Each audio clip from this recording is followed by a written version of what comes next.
Bonjour, vous connaissez le projet Solex, ce spectro-héliographe 3D construit par Christian Buil qui vous permet d'obtenir de belles images dans différentes longueurs d'onde comme l'arrêt H-alpha ou l'arrêt du calcium. Eh bien, dans cette vidéo, nous allons vous montrer comment avec la nouvelle version d'INTI, vous allez pouvoir contribuer à un programme professionnel de suivi de l'activité solaire.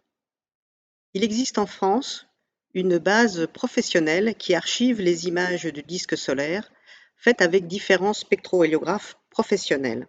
Cette base est la base BAS 2000, dont vous pouvez trouver le site sur Internet. Et elle vous montre, pour les différents instruments qui participent au projet BAS 2000, les dernières images, mais archive également les images faites des jours précédents. Et c'est à cette base que nous vous proposons de contribuer en utilisant les dernières fonctionnalités d'INTI. Pour rendre compatibles vos images d'INTI avec le format de la base de données BAS 2000, nous avons travaillé avec l'équipe de Meudon pour définir un certain nombre de paramètres et de conventions qu'il vous faudra respecter pour pouvoir téléverser vos images. Il y a désormais dans INTI une nouvelle section Database Compatibilité qui vont vous permettre d'entrer les informations obligatoires qui seront sauvées dans l'entête FITS de votre image et un certain nombre d'outils qui vont vous permettre d'orienter correctement votre disque solaire. Voyons cela. La convention d'orientation de vos images doit être la suivante. L'Est est à gauche. En haut, le nord solaire, c'est l'axe de rotation du Soleil et cet axe fait un angle P avec le nord géographique. La première fois que vous utilisez votre configuration, vous ne connaissez pas les inversions nécessaires pour orienter correctement votre image. Alors il va vous falloir traiter d'abord, une première fois, votre scan. Ouvrez le répertoire de vos données, sélectionnez votre scan et traitez-le normalement.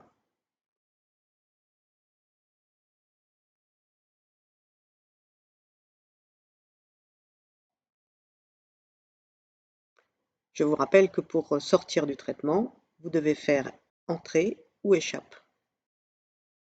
Faites réapparaître la section consacrée à la compatibilité de la base de données. Cliquez sur le bouton Date pour faire apparaître la date de votre observation. Cette information est stockée dans l'entête de votre fichier SER. Nous allons maintenant comparer l'image que vous venez de traiter avec une image de référence de la base 2000 de Meudon à la date la plus proche. Il vous faut bien sûr une connexion Internet. Cette image de référence est affichée dans votre visualisateur d'images préféré et attention, derrière, vous avez l'image que vous venez de traiter. On peut ainsi, en comparant les deux images, trouver quelles sont les inversions d'images nécessaires pour avoir l'Est à gauche et le Nord en haut. Dans notre cas, il va falloir faire une inversion au bas et une inversion droite-gauche.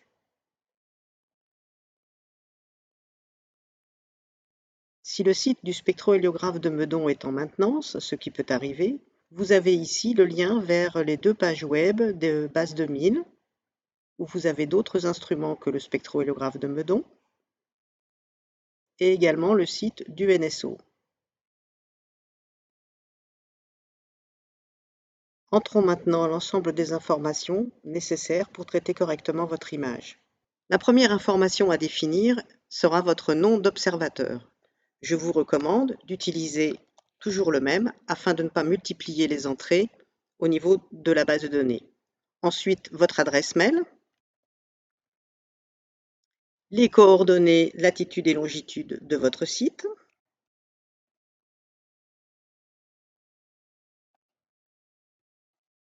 et enfin, le nom de votre instrument. Il est impératif pour toutes les images produites par Solex qui seront sauvegardées dans la base de données BAS 2000 que ce nom d'instrument commence par Solex. Vous pourrez ensuite le compléter avec des informations pertinentes décrivant votre configuration. Ici, j'indique le nom de la caméra, le filtre utilisé et enfin les références de ma lunette. Il vous faut ensuite sélectionner la longueur d'onde à laquelle a été faite votre image. Ici, l'arrêt spectral H-alpha. indiquez les inversions d'images que vous avez trouvées précédemment et il ne vous restera plus qu'à trouver ce fameux angle P. Je vous rappelle que l'angle P est l'angle que fait l'axe de rotation du Soleil avec le nord géographique. Il est compté positivement vers l'est. Vous pouvez trouver l'angle P dans des éphémérides, mais INTI vous propose un accès avec un site qui vous donne directement l'angle P du jour et de l'heure de l'observation. Et voilà, vous êtes prêt à retraiter votre image avec les informations nécessaires qui seront stockées dans l'entête fixe de votre image et les paramètres qui vous permettront d'orienter l'image correctement. Alors allons-y.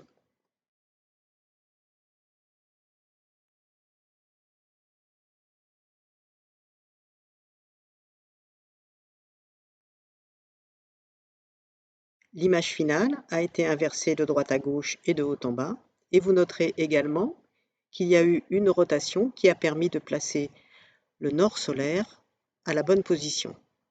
Nous allons voir maintenant que INTI a généré 3 images supplémentaires, 2 images JPEG et une image FITS, et ce sont ces 3 images que vous devrez soumettre à la base de données.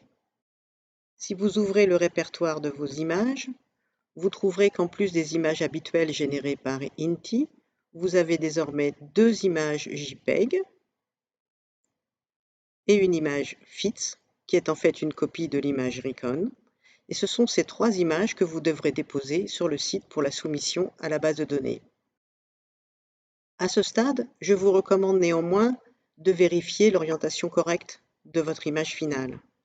Pour cela, revenez dans la section Database, réaffichez la date, car après un traitement, cette date s'efface, et rappelez l'image de référence de la base de données du spectrohéliographe de Meudon. Voici à nouveau l'image de référence du spectrohéliographe de Meudon à la date la plus proche de votre date d'observation, et vous avez en comparaison l'image que vous venez de traiter. Et l'on peut voir que les orientations ont été correctement appliquées. Donc les 3 images que vous venez de générer sont conformes et vont pouvoir être soumises à la base de données. Vous allez ainsi, avec vos images SOLEX, tout simplement pouvoir contribuer à l'étude professionnelle de l'activité solaire. Je vous ai montré l'ensemble des opérations nécessaires pour traiter pour la première fois un scan avec une configuration donnée. Alors bien sûr, vous n'aurez pas à faire toutes ces étapes la prochaine fois. Et c'est ce que je vais vous démontrer. Je vais sortir d'INTI et le relancer. Affichons à nouveau la section Database. Et là, bonne surprise, vous retrouvez les informations que vous venez d'entrer précédemment, car elles ont été stockées dans le fichier inti.yaml. Alors bien sûr, faites attention, si vous changez de site d'observation ou si vous changez d'instrument, il sera nécessaire de modifier ces informations et elles seront à nouveau sauvées dans le fichier inti.yaml. Faisons donc l'exercice de traiter un nouveau scan. J'ouvre le répertoire de données, je sélectionne mon scan, je n'oublie pas d'indiquer à quelle longueur d'onde l'image a été faite. Je vais chercher l'angle P, j'applique les inversions.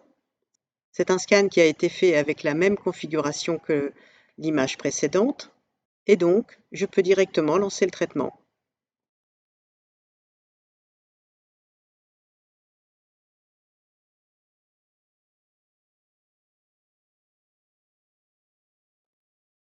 Et voilà le résultat. Nous vous recommandons de ne soumettre que vos meilleures images à la base 2000. Une le matin, une le soir sera largement suffisant. Mais en tout cas, à vos spectros, à vos SOLEX et contribuez à l'étude de l'activité solaire. Merci.